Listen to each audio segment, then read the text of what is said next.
All right, let's give it a second for people to get in. But Jaden, where'd you go for a break again?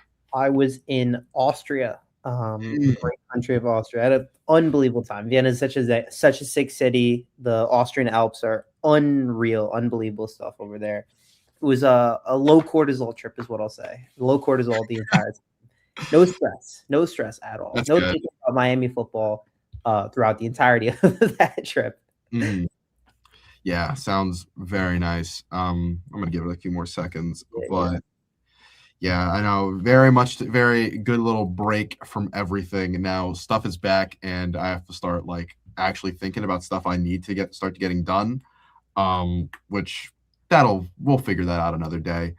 But without further ado, welcome back to another episode of Miami Primetime Live, brought to you by FanDuel. Shay here with Jaden, and you got to remember now, Miami Voice of College Football programs now findable on Spotify. Any type of podcast service you think about, you can find my Voice of College Football, especially Miami Hurricanes, Miami Primetime Live. Check us out on those platforms. We are now back from spring break. Jaden, how you feeling? I'm rejuvenated, re-energized, ready to go. And we're right there, Shay. Spring football is right around the corner. Pro day on Monday. Vibes are high. It feels like we're finally able to, we're getting closer to a point of the dead season ending and getting right to, spring football, starting to actually talk about what's going on right now. Obviously we have March Madness this week, which we'll get into. No one wants to talk about Canes baseball, but we'll talk about March Madness and, but that's holding us over for now. And then we get into spring football and we can finally get back into the nitty gritty of everything that, that this show is all about. Yep, absolutely. It's been a jam-packed week for Miami Hurricanes athletics, just to even say, even in an off week. Like I said, we won't really talk about baseball because yeesh, a little bit of a rough Sunday, but pretty good. I was very impressed with the Saturday showing, and then even Friday, maybe you don't score any runs, but you only let up 4, as opposed to Sunday where you let up 20. But we're more of a football podcast here for a reason. But we will talk about some Jaden, do you want to talk a little bit about Hurricanes recruiting, or do you want to talk about, or do you want to get into the nitty gritty of basketball's March Madness right around the corner? Let's start a little recruiting first, and then we can maybe dig a little bit more. Okay. Well, while we were gone, possibly the recruiting news everybody was waiting to hear pretty much solidified itself. Nick Lanier is officially a Miami, not officially, but pretty officially Miami Hurricane. Committed to the Miami Hurricanes. Yeah, he's a Miami Hurricane. He's been throwing up the U. I've seen it in highlight tape for about a while now. He has the U gloves, but now committed. 305 day was a big day for Miami Hurricanes, and Nick Lanier will be joining this. I believe it's 13th and should be improving as we kind of talk about some of these other prospects Miami's looking at in 2027. Yeah, Nick Lanier's a dog. 5'11", 165 from Opa-locka, Carroll City. I believe he's the number 3 receiver in the country in 2027. The guy is, it was pretty awesome to see that video that was going around of him at Chris Paul's house. Chris Paul himself was shocked he was going to commit there. Well, I think he was just waiting on it. And, he throws up the U. Chris Paul's probably the happiest I've seen him in a very long time. He's hugging, like he's having a blast over there at his house. And, it was a 305 day was a total success. They were talking about all the guys that were supposed to be coming in there, but I think it was, a mix of inclement weather or things that were kind of like canceling some things, or some guys that weren't showing up or whatever. They end the night getting Nick Lanier, a 4-star receiver that has the ability to be, a guy right away that can turn into an offensive weapon whenever he comes to Miami in 2027. That's the bottom line right there. And I think that he's a guy that we should be very happy about. Another guy from a great recruiting class that Mario continues to build and has been building over the last few years, and something that you can really hang your hat on from that this team has done for the last few years. Yep, absolutely. You kind of put it together right there, Jaden. You just said it everything that needed to be said. Just another addition for this, what's growing to be a pretty stacked class. We're going to talk about some of the other guys that are going to stay locally here. But you get what is currently occurring 24/7 is the 3rd best player in the state of Florida in that 2027 class. and you lock him down, you keep him. Like we've been talking about, what we talked about when we started being on this podcast, keeping the guys for your backyard Yes. home, and that's a huge get for Miami. We've talked. I mean, he's been literally the talk of the town for about a few months now. Just wondering when. It was not a matter of if, but when would he commit, and he finally does it, and it's a big ad. Obviously, the optics of it being at Mario Cristobal's house, everything like that is just so you love to see that. You love to see kind of it all come together finally with that situation. And time will tell, but it's a great guy to add. But what I did want to get to is if I can share my screen really quick. Share screen are two of these other guys that Miami might soon be bringing in. And if you want to take a look at this little page right, why is there organ preservation? I don't really know. But look, if you want to take a look, these are the top players in Florida. And when you look at this, Mark Matthews, pretty not a lock necessarily, hasn't officially announced his commitment, but it feels nearly like a lock for Miami. Yeah. Him out of St. Thomas Aquinas. We just mentioned Nick Lanier, but another name that's been trending towards Miami recently, Caden Henderson, the big linebacker out of Tampa, and another guy and just to bring it home, you got three of the top 6 prospects in the state of Florida trending towards coming to Miami. And like I said just previously, the fact that these guys, it would previously been a little bit of an issue for Miami, consistently being able to bring these guys and keep them home after these long recruiting battles across the state. And the fact that you are starting to see a little more consistency in this fact is just a testament to like where this program has started to continuously grow.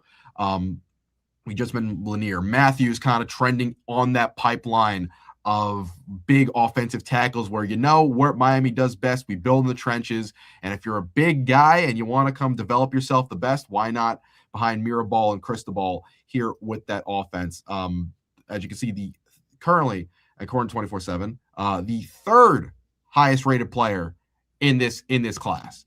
So you think about back-to-back years potentially, if Miami's able to lock that one down, of Miami getting not only the best tackle in the class, but a top 3 player in the class back-to-back years would be outstanding for Miami. But to bring the point home, like I was saying, you're keeping these guys home, and that's more important than ever. Yeah, getting the number 1 offensive lineman in the country back-to-back years in a row. It's a testament to who Chris Ball is, Tamir Ball. So that offensive line and that staff, what Miami's been building for the last few years, who they are, and what they kind of they've built that kind of tradition on, or who their identity is. It's the trenches and everything of that nature. And when you get Jackson Cantwell at 26, you get Mark Matthews, assuming he commits, 4 crystal balls.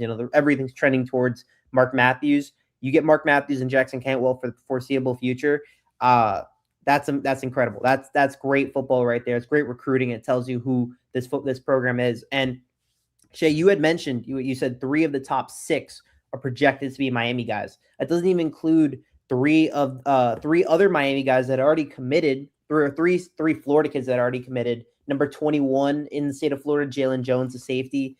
DeMarcus DeRoche, the 24-year-old, number 24 4-star recruit, and then Amari Stevens, the other receiver from Chaminade that committed to Miami. That's how many guys is that? Is that 6 guys in the top 30 in the state of Florida? Look at this. I just want to make sure, but that's incredible. That's exactly what we've been talking about. When we first started this show, one of the main things I think we were talking about was this debate of should we focus on going out west, should focus on going to Texas and California and even certain Midwest. Like, should we go there and then kind of almost like abandon sometimes like the South or our backyard? Absolutely not. The backyard is it's the haven for us. Like the fact that we're even in we have this backyard of just in dogs essentially, and you're competing with all these guys, but because you where we are location wise, we have this edge over a bunch of every other school.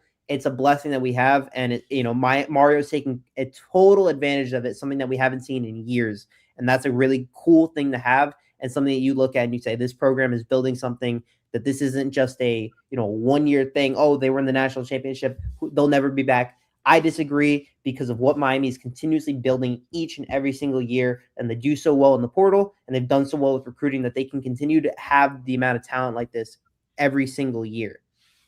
Yeah, absolutely. There's the one iconic clip of Cristobal where he's like, the team people are going to see the direction this program's going in comparison to where the other Yes. programs in the state of Florida are going. And I don't even know why this was really a discussion the other day, but I forgot who was saying it. But Miami is now the premier program in the state of Florida, you know, bar none, really. I mean, the real, like currently, when you look at what Florida and Florida State have done the last 2 years, you know, Florida State being just awful. And then Florida just kind of treading about around water. You kind of just see where Miami's gone these last 2 years, where obviously the first year with Cristobal wasn't great. First couple of years you go from was 5-7, 7-5 to 10-2 to now runners up in the national championship. It's just a clear progression upwards. And then you also bring in the fact that Miami's been really good in the portal. They've been really good bringing these guys home now. You're starting to see, and these guys are going to see guys. I mean, Malachi Tony's pretty much been doing a world tour across Florida, at athletics, at sports games, around everywhere you could find him, just to kind of show if you're going to be if you're great at this program, that's national recognition that you're not going to get anywhere else. Yep. Considering the history, considering what Miami means to the brand itself means to the college football world, it's just something you're not going to get anywhere else. And when this team is great, that's what we're going to continue to see, as it is right now with where this team has grown these last couple of years, especially now. That's what's going to continue to drive guys here. It's going to continue to drive donors and boosters that kind of continuously build up this Miami Hurricanes program, not only the football team, but the university as a whole. Yeah, it's very rare where you have a team, or that when that team is so good, they not only rival, they surpass the excitement levels of the other professional teams within your city. And Miami being such a having all Big Four teams and being so active in sports, when Miami's at its peak, when the Hurricanes are at its peak, they rival the Dolphins, they rival the Heat, and they're well past the Panthers and the Marlins in terms of popularity and the care that the passion that they have. And when they're really good, like right now, and what we're kind of seeing in this future era of Miami Hurricanes football, there should be that main staple of like Hard Rock Stadium, no matter what day it is, being packed out again and being in full capacity. I do expect that to be almost a total norm again. Despite whatever they will say, but it feels like we're getting back to that point where Hurricanes football is at its peak, and it feels like a new peak from what it was back in the 80s and the 2000s to where it is now. And it's a testament to Cristobal, it's a testament to this program, and hopefully that they're going to continue to invest in this program, invest in everything. I mean, the indoor practice facility is almost done with their construction. They've gotten a lot of investments in everything they've been doing, and you're going to continue to see that over time, that the improvements. And on that note, I just wanted to give a special shout out to the man behind a lot of it, Dan Radakovich, earning athletic director of the year. I mean, look, we're talking about where this program has kind of grown since Cristobal came here. I think a lot of that also has to go with Radakovich and this kind of Echeverry as well. Just kind of like huge investment in athletics and what that brings for the university as a whole. We've been talking about it lately. When this team is great on the football field and when athletics are great, there's a certain energy not only just on the campus but in the entire Hurricanes athletics world, really. Fans, alumni, just people who enjoy college sports, really. You're going to come around this program and you're going to see what this has been able to do. Just some of the highlights here since Radakovich came over from Clemson. I believe the number, I'm going to double check on the number here, but the number I saw was, if I'm not wrong, was in particular 24-25, was able to secure $36.4 million in gifts and commitments from 7,000 plus donors in that year alone. And you think about the kind of the boom in athletic success since he's landed here in 2021.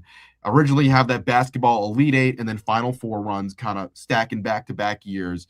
Football improving year over year. We're now, bam, we're just in the national championship. And you were just talking about kind of the athletics facilities kind of continuously to expand around here.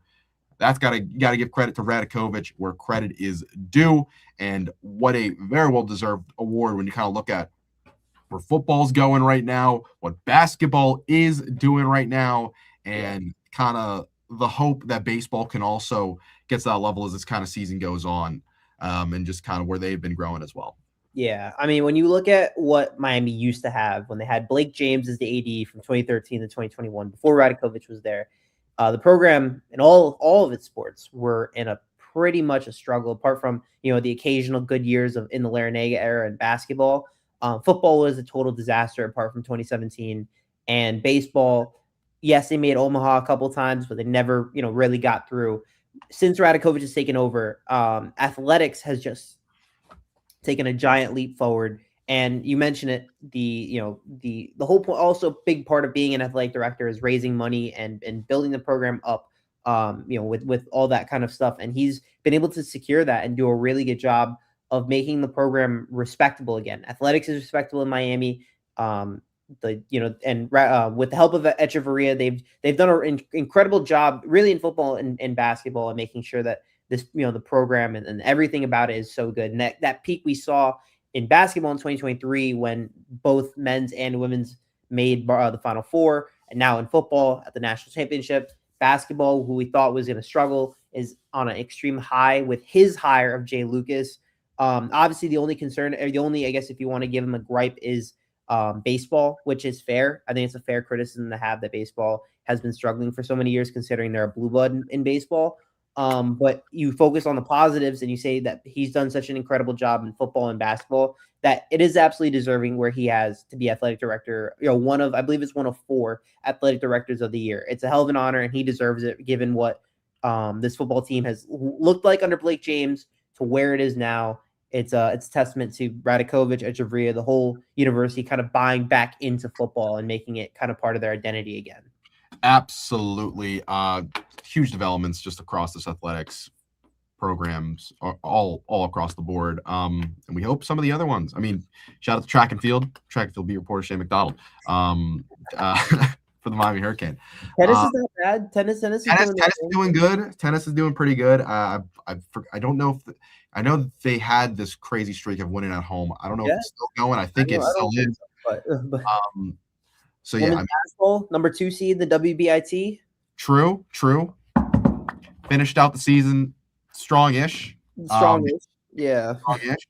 Hopefully another year of. But look, if you look at the flagship of football and basketball, Radakovich had to make 2 important hires, and he hit the nail on both hires. He hired Chris Paul. He hired Jay Lucas. Both have been money hires so far. Yes, you can say whatever you want deservingly about the Arteaga hire and the Trisha Cullop, but the 2 that you can look out, Jay Lucas and Mark Crispell, have been 2 fantastic hires.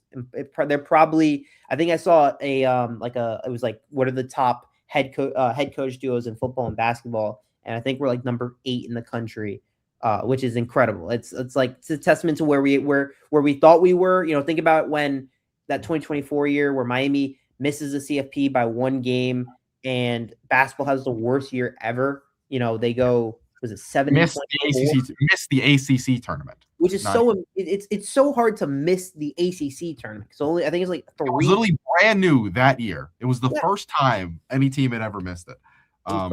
Yeah, and then to a 25-8 season, losing in the semifinals of the ACC tournament, now a 7 seed in March Madness this week. What a turnaround from Jay Lucas, and it's a credit to Radakovich for making that hire and putting his trust in the young Jay Lucas. Absolutely. And speaking of which, we'd be remiss. I know we're a football podcast, but it's in the title, and the Canes are going dancing.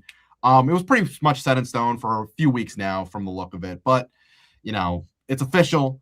Canes are a 7 seed, going to be traveling to Missouri, St. Louis, go play Missouri, which, unfortunate draw there. But we did just have a national championship at home, so you live good. I guess. They had planned that years prior. They planned the I guess that's fair. The site you couldn't change, obviously. The NCAA committee yesterday said, "Hey, Missouri's a 10 seed. You could put them in 4 different cities. You chose to put them in Missouri. You chose to put them 100 miles from Yes, campus. yes, they did. They 5 years ago they didn't know that Miami was going to be in the national championship game in Miami, and it also was not home. It wasn't an advantage. It just was not. There were more IU fans at the game. That's also a very fair Yeah, point. But Miami isn't the only team that gets screwed by this. I will say. I mean, I did see a little bit of talk about Florida. If Florida, Florida and Texas play, if Florida and Texas play, that will be played in Houston, Texas. yeah. So unfortunately, I don't really know who decides that type of stuff, but whether it's just it's better it's a better look for TV if you have a bunch of Missouri fans or Houston fans packing the stands, and making kind of that road environment even against a higher seed. Who knows? Maybe Mizzou basketball. I don't really know the Mizzou basketball fan base like that. No shot against them. I just don't really follow the team like that. Maybe they don't actually show up like that. Who knows? But yeah, unfortunate draw there. Obviously, you would have loved to not play a team on the road in the first round. But Jaden, how do you feel kind of headed in? Wasn't the greatest end to the regular season and a little bit of a rough flame out in the ACC tournament. But how do you feel about this Canes team? I like them. I would say it's an incredible run. It's an incredible turnaround to have a 7-win season to a 25-win season. I think it's the most wins by a rookie head coach in Miami history. 25 wins is like the first time since Larinaga in 23.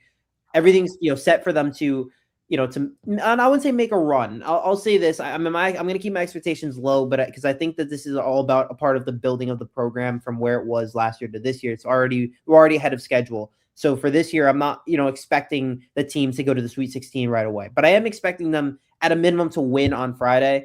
Against Mizzou. Mizzou was a team that was honestly projected to be a first 4 team, and they got lucky after certain things that got them to I think they were the last 10 seed. So they got kind of lucky there, and then they also got the draw of being in Missouri. But they are a team they're a decent team. I believe they have quality wins, I believe, against Florida, and potentially I think they beat Vanderbilt. I got to look at their schedule. Check Mizzou basketball. They definitely have a major win against Florida. I saw that. But they also have like a 30-point loss to Alabama. They beat Auburn. Mm-hmm. Auburn's on the tournament. They lost to Georgia. They lost to lost. They did beat Florida earlier in January, and they beat Vanderbilt. Now I will say with Florida and Tennessee. So I will say Florida in January is not Florida right now. I believe Florida in January was shooting well under 30% from 3. They're currently shooting over 40% from 3. Different team entirely. But they did beat Vanderbilt, and Vanderbilt to me is one of the more surprising teams. They were finished. They lost. They were runner up in the SEC tournament. They had a very tough schedule, and I thought that they actually handled it. They didn't play pretty. Like they were pretty decent overall in their schedule. They did end the year on a 3-game losing streak with losses to Oklahoma, one of the first teams out, Arkansas, who's a 4 seed, and Kentucky, who is a 7 seed. So definitely an up and down year for Missouri. I haven't really watched Missouri basketball. I know that they have been pretty inconsistent for the most part. But I will say what Miami has is I think Miami's got talent everywhere you look. When Miami's right, this team can go head to toe against anyone. But I will say they're lacking a little bit of depth, and that can kind of concern me. Say that you do win in a tight game on Friday against Mizzou, you follow that up with potentially a Sunday game against the number 2 seed Purdue Boilermakers, who just won the Big Ten and is a absolute gauntlet of they're an elite team. They're a very good team. And that's a very tough game to win. Especially can we kind of look at it for like in the ACCs, like they beat Louisville in a really tough, grinded game. And then they had the worst performance of the year against Virginia, a really good Virginia team, but the worst performance of the year against them. Yeah, I mean it is a tough draw. Obviously, when you're the 7th seed, the second round isn't gonna be easy for you, regardless of how it shakes out. But yeah, that first, like you just said, the depth on the team, you gotta wonder. I believe because right now, this team really runs like seven-ish deep. Really, yeah, it really is like 80 max. Like, let me see who they had out there for the Louisville game.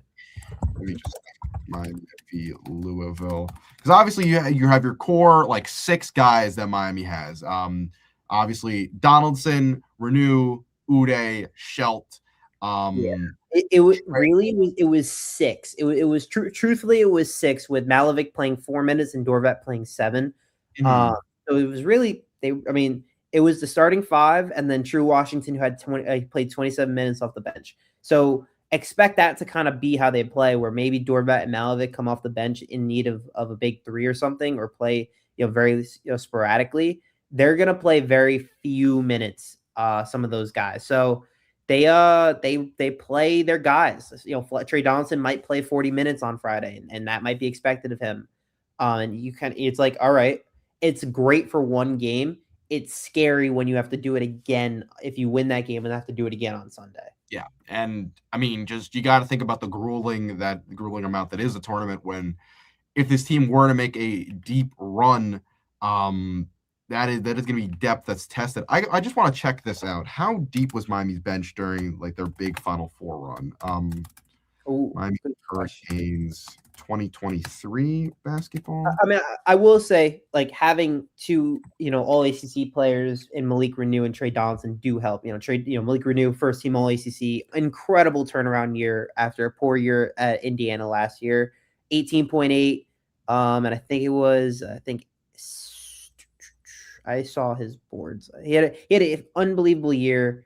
6.6 rebounds per game. Great year from the senior, and then Trey Donaldson as well. They have a mix of young and old. They've done a really good job kind of controlling the way that team has looked. And I think this team can beat Purdue, but I have to see how they look like on Friday, health wise, or how much if every one of the starters played 30 plus minutes. I don't know how comfortable I feel with them on Sunday not being tired against a Purdue team that's playing. Just to kind of put it in perspective, what Miami did during that run, it was about an 8-man lineup. At least this is first round. I'm going to continue going through the games. But that first round, 8-man lineup, Jordan Miller, obviously the obvious group, Jordan Miller, Norchad, Isaiah Wong, Nigel Pack, Wooga, and then off the bench, Benzie Joseph, Harlan Beverly, and Anthony Walker playing somewhere between 12 and 12 and 7 minutes. Pretty much the same case. AJ Casey got 5 minutes in the second round, but it was about an 8-man lineup, which playoff time is what you expect. But the problem is Miami doesn't feel like they have 8, really. It really does feel like 6. 6, maybe 7, and that's like a mix between. That's if like Gnome's hit it, you're getting Gnome hitting from 3. It's maybe Altunas, Malavik, or Dorvat. One of the 3 will probably be that 7th guy. But it's definitely the 6 of Renew, Henderson, Uday, Donaldson, Dante Allen. And then it's like, Andrew Washington. And then it's like Altunas, Malavik. Like, it's definitely 7. I don't know if they'll really get to 8. Yeah, and that's what's going to be tough, especially when you go kind of this tournament goes on and teams kind of weigh on you, and teams are more like developed programs are able to kind of use that depth that they have in their wheelhouse. And that's kind of the unfortunate part of nobody from last year's program really coming back. The fact that you don't bring anybody back. Obviously that last year's team wasn't great, but some of the younger guys, just think about, why am I blanking on his name? The little point guard. Oh, I loved him. Bama? Huh? No, not Jalea. He went to Michigan. I think he went to Michigan State or whatever. He was the freshman, Divine Ugachukwu. A guy like Divine who was really impressive as a freshman. Guys like that coming back. There's probably more I can think about off the top of my head. Obviously, Keyshawn George not walking through those doors. Maybe is that 2 years ago now?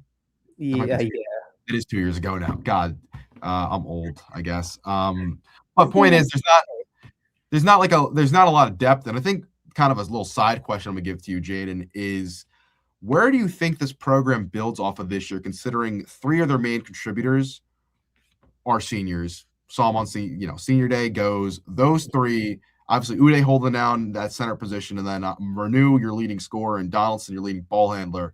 And I don't think Schelt goes just because this freshman class is just too stacked. And he didn't really have a chance to show off his individual. ability to as much this year. But where do you think this program kind of builds off of a year like this? I think the toughest thing to replace is a guy like Uday. I thought Uday had an unbelievable year, and it's been a while since we've had a senior or we've had a center look as good as he did. And also play that kind of big man get boards kind of basketball. I love Norchad.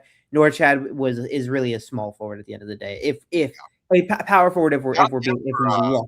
For playing some NBA ball recently with the Clippers. Yeah, but he's a power forward at best, and he Mhm. was being used as our center for 3 years essentially, and it just wasn't working. And I love what he did for us. I love him, Norchad, but Uday brings out the center that you almost like the Mitchell Robinson type, and I love the Mitchell Robinson type as a Knicks fan. Mhm. You don't expect much from him offensively. You're asking him, "Hey, get me boards. Hey, give me boards. Hey, give me boards." And like his best performance, he went 7 of 8 against UNC. But I don't, and he had with 15 points. I don't care. I don't need him to score. I need him to get me boards. Against Clemson, he had 17 boards. Like those are the games you want from him. And if he can give me more offensive boards, more passes out to Dante, like that's what I thought he did, and that's gonna be a really tough thing to replace. I think they're gonna build around. So I also agree that Shelton will stay. I think it's going to be a build around Shelton and Dante, truthfully. Mhm. Shelton, I thought he had a really promising freshman year. Dante Allen is a really good shooter. Build around those two. That's your small forward and your shooting guard. You're going to need a point guard next year. You do have a power forward coming in Caleb Gaskins, I was about to mention him. He is from coming Columbus, a up. dog. So I think I can already see having a shooting guard in Dante Allen, a small forward in Henderson, and a power forward in Gaskins. Maybe True Washington if he comes back another year. I can see him as continuing that either that 6-man. I don't know necessarily how I feel about him as a starting point guard. Him as a 6-man coming off the bench playing his defense that he's so good at is nice. And they do have again some 4-stars from last year that haven't really they didn't really play a whole lot, like Trayvon Maddox. Like he didn't play much at all this year, and he's a 4-star 6'6". If Marcus Allen hopefully gets healthy. I was about to say you hope that Marcus Allen's able to come back.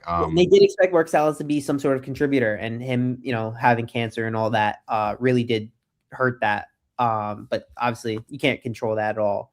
Mhm. So you're hoping for the future for Miami. They can probably in the transfer portal they'll go point guard again, which I would love. A veteran point guard that knows how to facilitate like Trey Donaldson has and can be a slasher like Donaldson is important. Another shooter would be nice. Like Malavik is a great shooter. Altunis is a great shooter. Altunis is not a shooter. Malavik and Dorvat are both really nice shooters, and I like them as depth pieces for next year. But they need a starting point guard and they need a starting center, and I think that will be 2 portal additions that they'll go for. But I think the way that they go development wise will be Henderson, Allen, and Gaskins as like the main core, and then transfer portal point guard, center, and depth.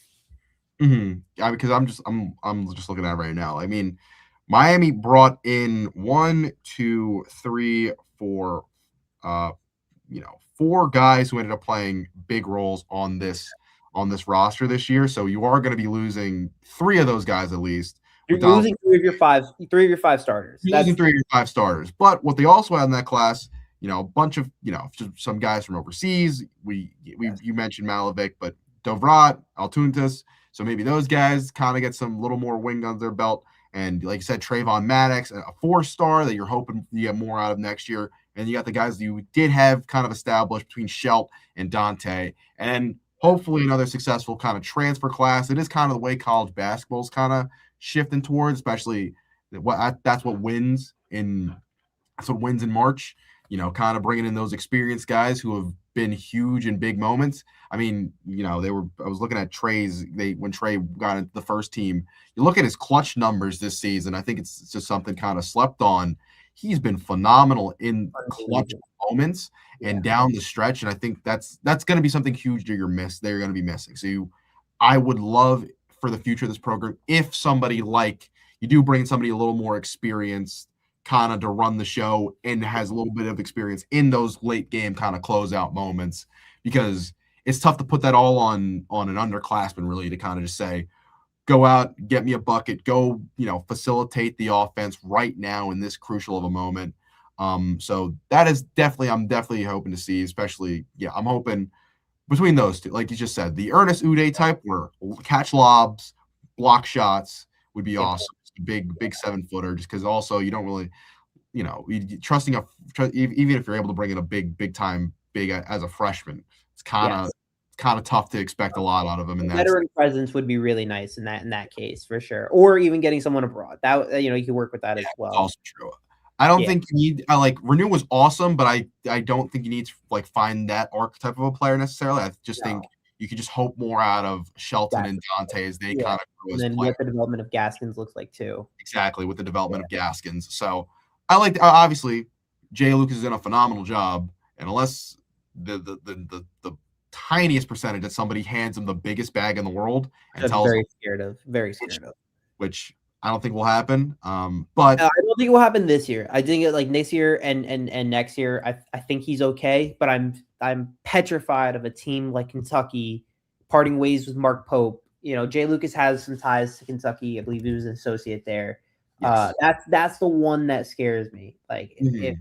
or if he's from Houston, say Kelvin Sampson retires, that's another one. Or Texas fires their coach. He also coached the Texas Yes, for a yeah, while. connections there. Those are a couple of schools that scare me. Miami has the money to afford him, That's but what I'm Miami's saying. not necessarily like this massive and basketball program. We have a Final Four appearance, elite eight appearance, but you can't compete with the likes of Kentucky. You can't compete with them. Which, yeah, I mean, I get it. At the end of the day, the blue bloods are blue bloods. But I'm just saying, if Jay Lucas builds another 2-3 years of success as kind of those more traditional jobs open, and you kind of have that program already around you, Yeah, I would like to think that between that and the money Miami could throw at him, he would yeah. stay. Um, but we'll see as it goes, and we kind of I mean, look, I'll say this: I have full trust in Jay Lucas and Mark as well as a lot of. They have a couple parallels. Well, in recruiting, I'll say that. And in recruiting, they're like the reason he came to Miami was his recruiting. His recruiting got us Shelton Henderson. He was named the second best recruiter in the country when he was at Kentucky. It was second to John Shire when he was the associate head coach to Coach K at Duke. Then Shire takes over at Duke. Lucas is hired as the assistant coach, and then he's ranked the number one recruiter in the entirety of college basketball. The guy knows how to recruit. He's 37. If you give him a bag, let him stay. The development's going to be there, and the recruiting's going to be there. I trust him as a coach right now. I mean, the guy's had 25 wins. He's looked like he's made a lot of adjustments, and he's made some moves he's kind of built the team the way that they should be played. Like they're kind of not playing out of character. Like the team isn't necessarily a 3-point shooting team, so he's not telling them shoot the damn yeah, three. we're not So jacking threes because it's just not our game. just not our game. And you mentioned it with Donaldson about, I mean, at least for this tournament, how good Donaldson and Uday are going to be, or key they are. But Donaldson had such a slept on year. Donaldson had 20, like he had a couple of games you pointed at, like, damn, he had 27 on 8 of 13 against Georgia Tech. His biggest one, 32 on 13 of 24 against Virginia Tech. He flat out carried the team to that win. Flat out, he put his team on his back right there, Greg Jennings style. FSU 21 points on 8 of 16 on a back at his alma, his not his alma mater, his hometown in Tallahassee. Like it's great what Donaldson does. And then with one more thing with Lucas, one of the things that he kind of harped on at the beginning of this year was like, I'm gonna build this a lot of these guys aren't gonna be back here. So for a lot of my recruits or some of the portal guys, I want to build it on the state of Florida and having that as a connection, no matter what. And a lot of the guys that he brought in here, again, totally new team in every capacity. Majority of these guys have some sort of Florida ties. Dante Allen, Munson Montvert, Miami kid. Uday from Orlando.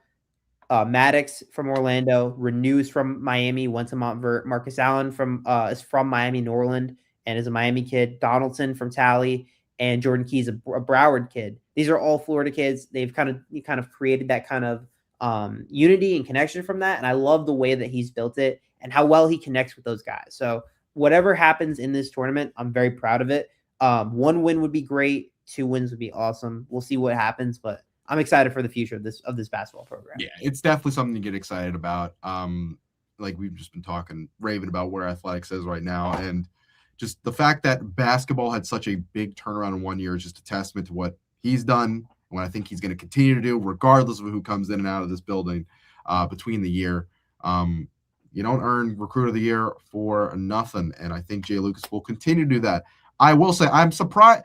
I get it. He won the most games, so I get giving Coach of the Year to John Shire, but like I don't know. I don't know. I mean, I don't know if that's a I consistent. agree.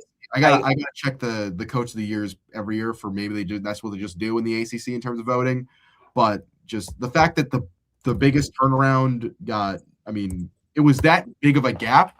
Yeah. For those who don't know, it was a 50. John Shire 51 votes for Coach of the Year. Jay Lucas 19. A little surprising. So that's interesting because the year prior was Pat Kelsey at Louisville, and it was because Pat Kelsey had taken over a defunct, like a really awful Louisville program when and he took over, became the new coach over there, and I think they went 27-8, one of the best years ever in Louisville, in years like since the Patino years, and he won Coach of the Year. The year prior was Hubert Davis, but I don't know, and then Jeff Capel from Pitt. Pitt was only 24-12. It's kind of inconsistent how they do it. I'll say that. Inconsistent's a word. Yeah, and I think potentially it is also the fact that Miami didn't. If Miami went out and actually, I think Coach of the Year was decided by the time the tournament came around.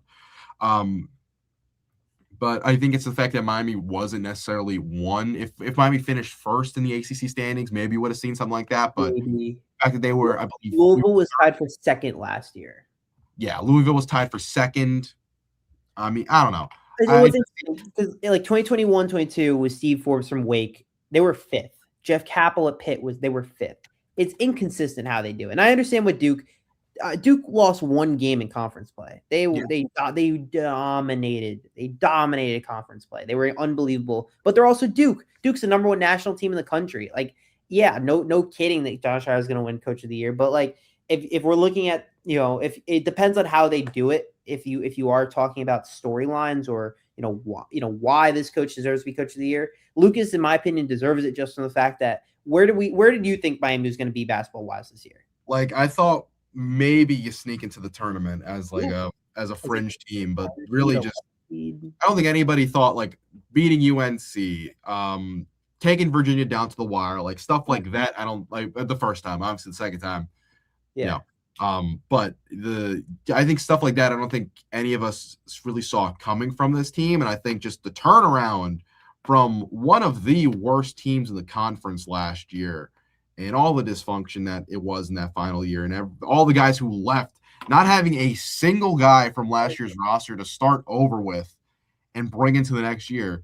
Like, obviously, I mean, Shire obviously got a bunch of big guys, but you think about guys who he also has guys who are coming back. Think about like Caleb Foster, who he had most of the year, but just Duke guys who kind of bled over from last year to this year to kind of keep a level of consistency. And obviously, like you said, he lost one game in conference. It's not like it's the biggest snub ever, but I still think about like the inconsistency in that vote, where the coach given prior followed pretty similar rules, I would say, in terms of you flip a team that was 8-24. I'm looking at Louisville in 23-24, and then they go 27-8, 18-2 in conference. Miami, for reference, Miami. Sorry, I forget the exact record in 2024, but let's take a look. It was 7-24 last year, I believe. Yeah, 7-24 last year into 25-8 this year. 13. I guess the biggest difference was that conference record. You look at that Louisville team, only lost 2 games of conference. Miami did lose 5. So I think I do think it's the conference record that ended up playing the biggest factor. In Miami, kind of in Jay maybe not winning. Jay Lucas not winning the award. So maybe that's it. But I don't know. The amount of turnover in this roster between these 2 years, I would say you should have given it to him. But that's just trying to see if there's any type of storyline we can look at for next, if for this year's March Madness, of any of the former guys from last year's team where they are now. Who is at Michigan State and Jalil Bethea is at Bama. Nigel Pack, I didn't even realize he was playing ball.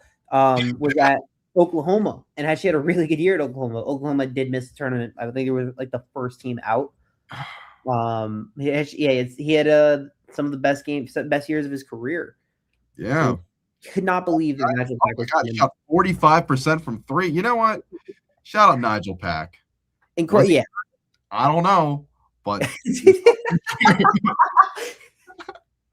We won't speak on that. We won't speak on that. but back and healthy this year, and man, 16 points, 47-45 splits.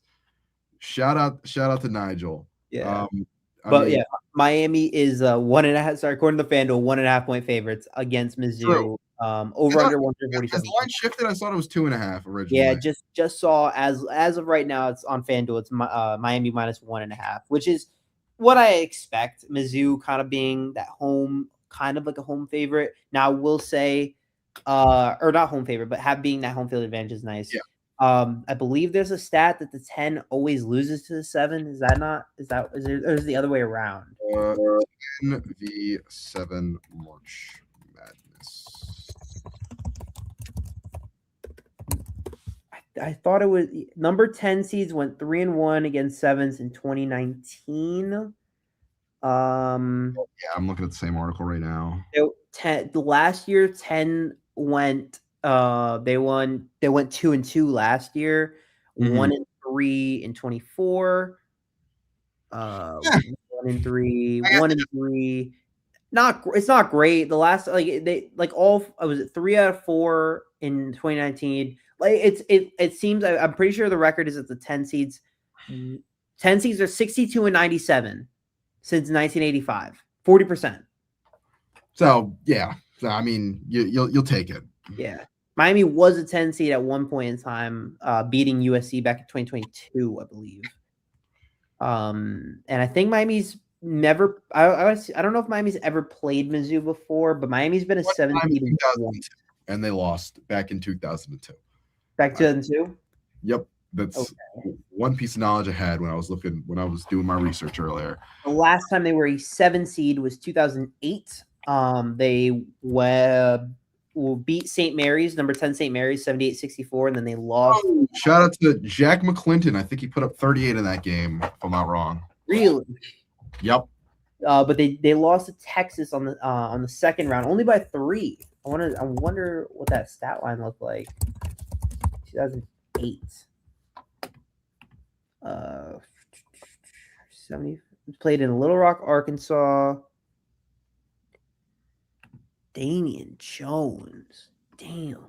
Shout out. Yeah, I'm looking at the sorry, wait, we should probably show this. All right, so it's not just us looking at our laptops. 1 second. Find this. Just really have this set up right here. Sorry, people or person. I don't know. People. Share screen. There we go. 2008, 2009 Miami Hurricanes. Let's go. This Texas team had DJ Augustine, Damian Jones, and Dexter Pittman. They had 3 NBA players. But as you can see in that first round, Jack McClinton, 12-19, 9-13 from 3, 3-6 from 3, 38 points. Shout out to Jack McClinton, Hurricanes Hall of Famer. And then the next game, if we could see, you lose by a grand total of 3 points to Texas.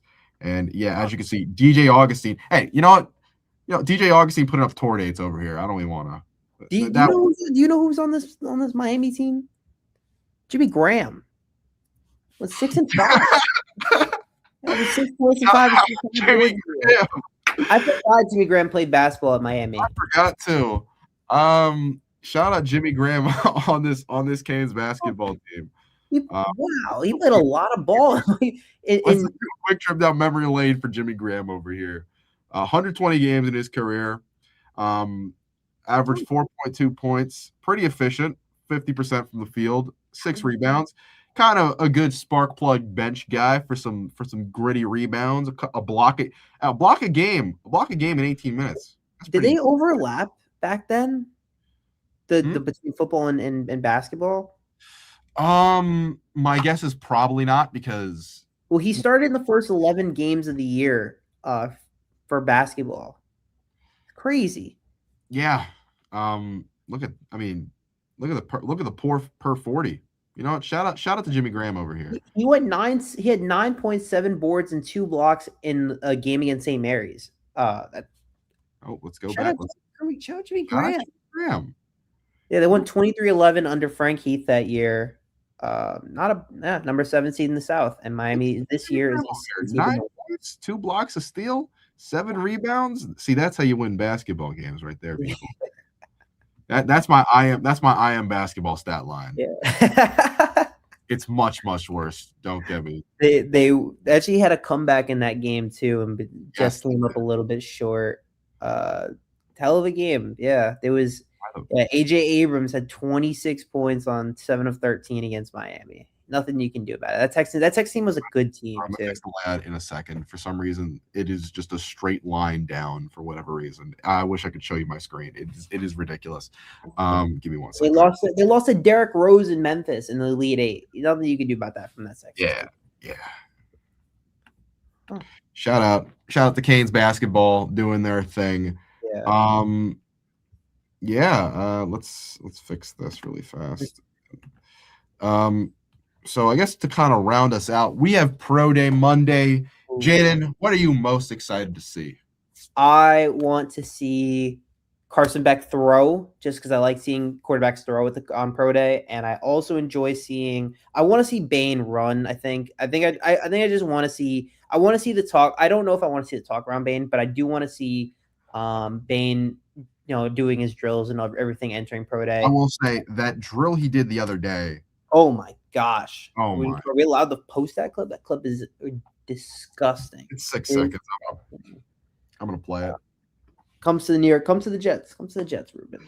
Hey, it's possible. Ruin your career. Ruben Bain, slip the pick 31. You won't. He will not. He will be nowhere. He will not. Akeem Mesidor, though. Yeah, there's a chance on that. Yeah, Akeem's another guy. I would like to see some key stuff as well. I want to see, I just want to see what some of these guys can show or be able to move up in their draft ratings. Jesus Christ! Look at the explosion. Look at the bend.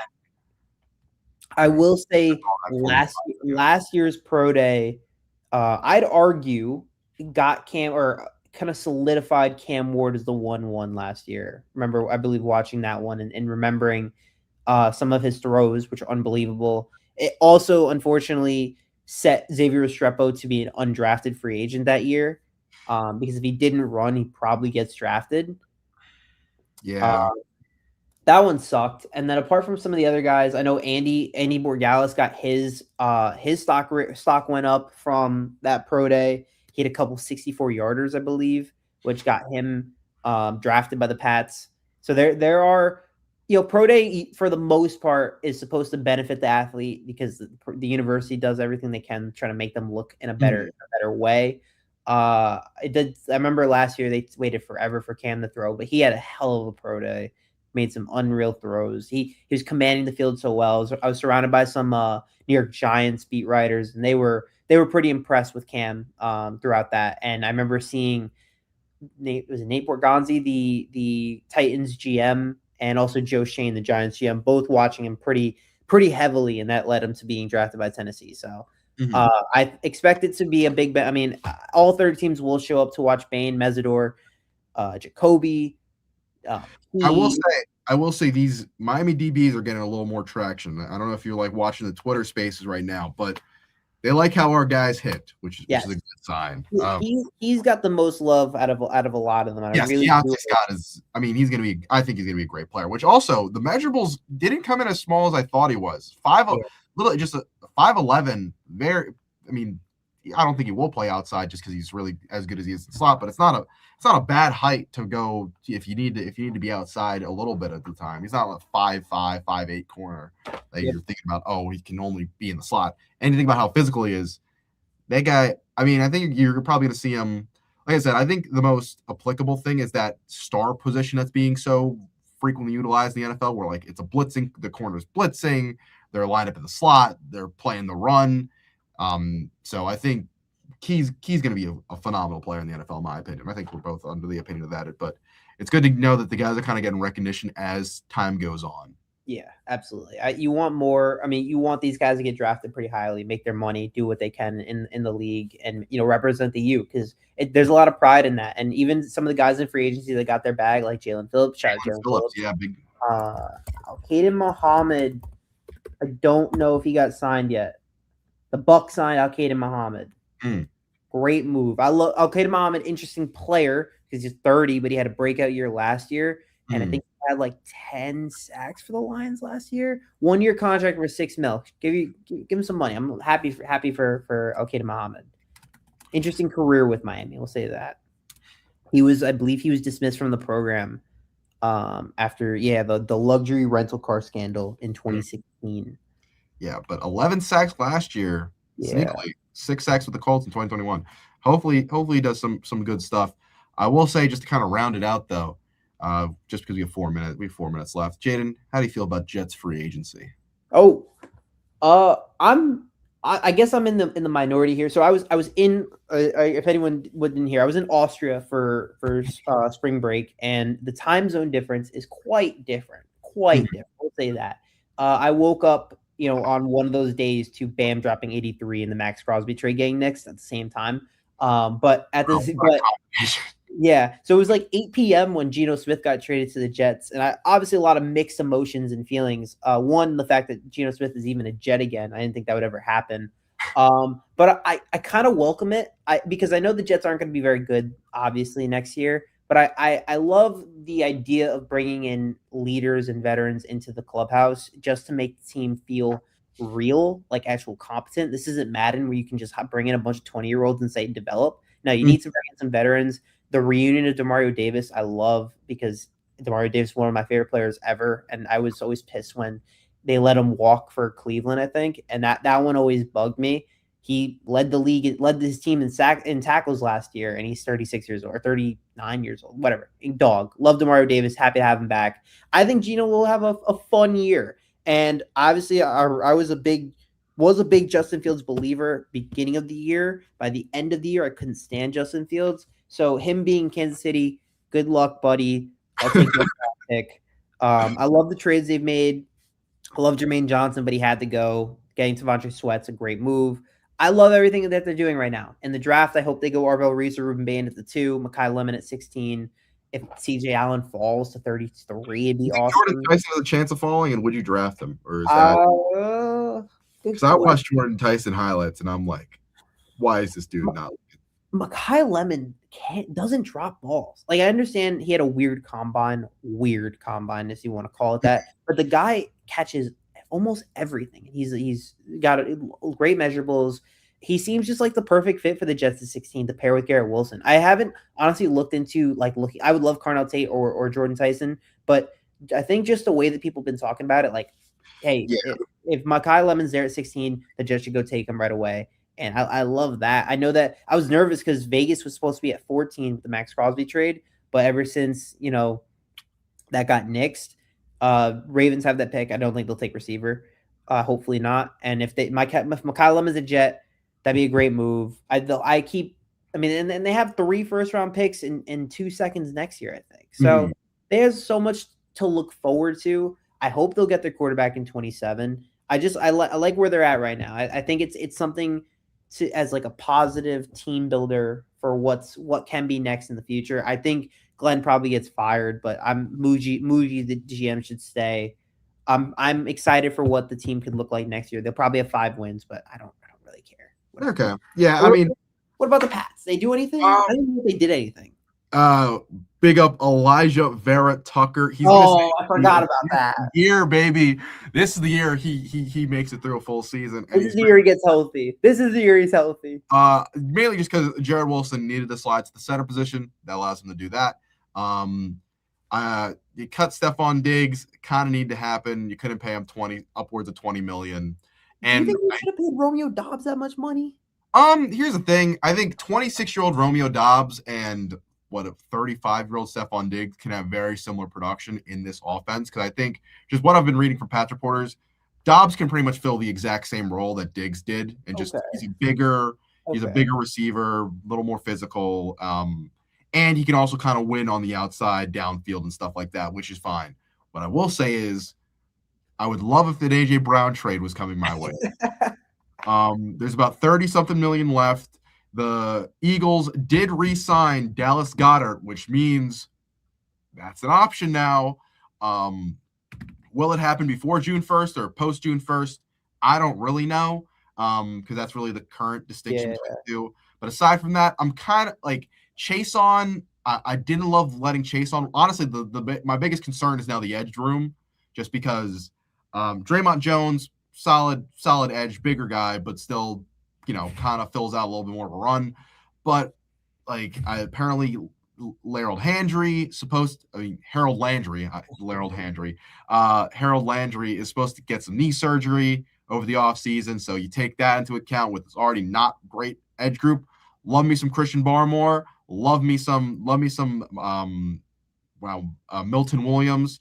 Love me some Leonard Taylor, Corey Durden. I love the interior guys. Edge room does need to be filled out. I don't really know what the Pats do. Maybe they make a trade for Max. Maybe you trade for both Max Crosby and AJ Brown, and then it's like you talk about it. You don't want to be Madden. Why not? With what money and what draft picks? Look, a first and a fifth. Apparently, his knees. Hey, look, his knees. Hey, Mister Spy Tech. His knees busted. You can't use him anymore. Give him to Elliott Wolf. AJ Brown, I do think is going to end up going for like a second and a fourth, just because that's what it's trending towards. And I don't think the Eagles have any other suitors. Just from like the sound of it, it really just seems like it is the Pats and then the imaginary Rams trade that somehow was drummed up into existence. What I will say is I'm surprised the Chargers aren't going after AJ Brown. Yeah. They have like $90 million in cap space that they're not spending. So that's another thing.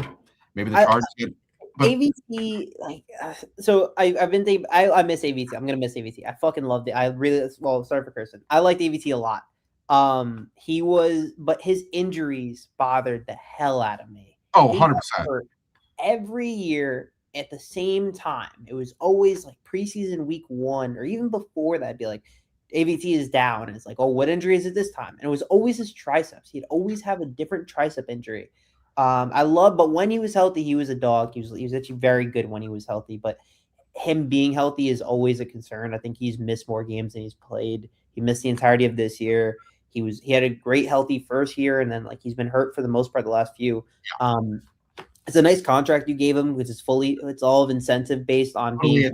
I think he has like $1 million per game played or whatever it is. So it's a big motivation for him to get healthy and to stay healthy. Also potentially play through injury, but it's a positive for him. I think that he gets to go to a new spot. He definitely needed a new situation outside of New York. It sucks because I really enjoyed him when he was healthy, but he was such a what if player, a what if player. So he will be missed. I'm upset about him going, and the Jets replaced him with Donald Parham. So great. The offensive line room is good. Got 2 good tackles. Great. Well, I think Olu needs to develop more. Membu is awesome. Olu needs to develop a little bit more. Joe Tippmann can play. Joe Tippmann's a better guard than center. Josh Myers is whatever, and Donald Parham, I'd like to see what he can do. But I'm nervous that the Jets might go guard at 13, the Penn State dude. Oh, yes. 16. Yeah. I'm nervous they might have to go that guy. I really don't want to go another offensive lineman. That'd be 3 straight years first-round pick offensive lineman, I think. I can't do that. We're done. I'm done taking offensive linemen in the first round. Yeah, that's understandable. I will say, if the Pats don't trade for AJ Brown, I would debate seeing a receiver at 31, but I really do think you need to go edge in that room just because it is really bad.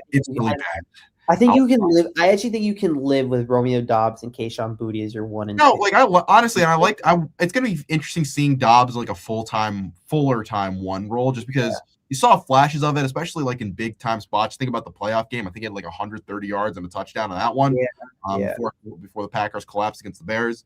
But I like Doubs. He's been a guy who's always around and he's always producing significantly. I think it's just also that Green Bay offense really just never trended towards the number one guy. And just looking at Elliott Wolf's background, he is a Green Bay guy. He has connections to Green Bay, so that might also be kind of the philosophy in the terms of receivers he's looking at.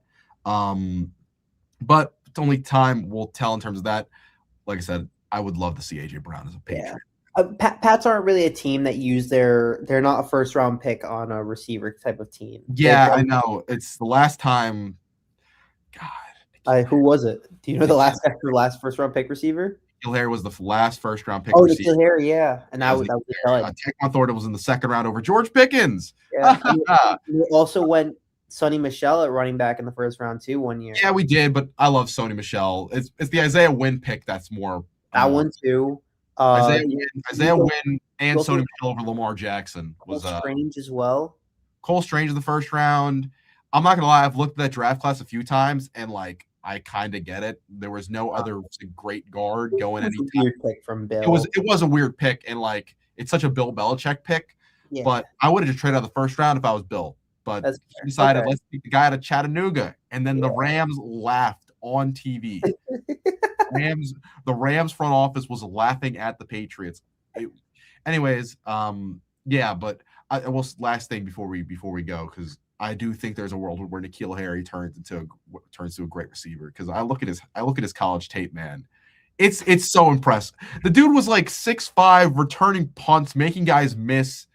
Like there's a world where that works out, man. There's a world. You had me saying the same thing about Zach Wilson and Denzel Mims is the best 1-2 guys in the league. Denzel Mims at Baylor. That preseason he was cooking too.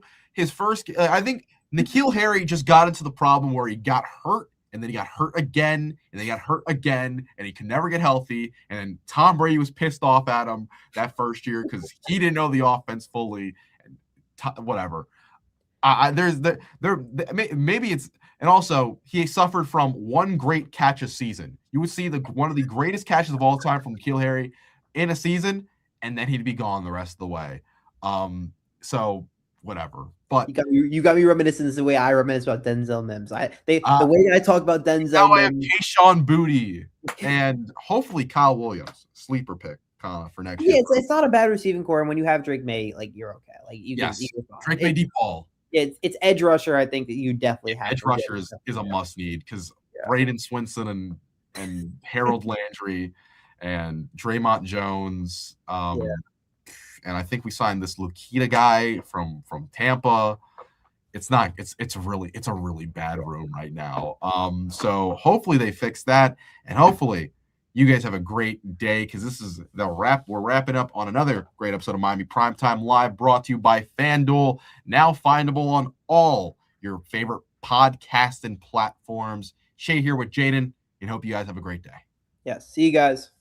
Oh, wait, last thing, Jaden, Thursday, what do we... No, I will be traveling to St. Louis to cover the game for March Madness, so I will be back hopefully Monday with Shay for March Madness. There we go. We'll have the breakdown from Pro Day, all of our little takeaways from that, and maybe if there's more recruiting news, whatever's going on there as spring football comes around. But have a great night, everybody. Peace.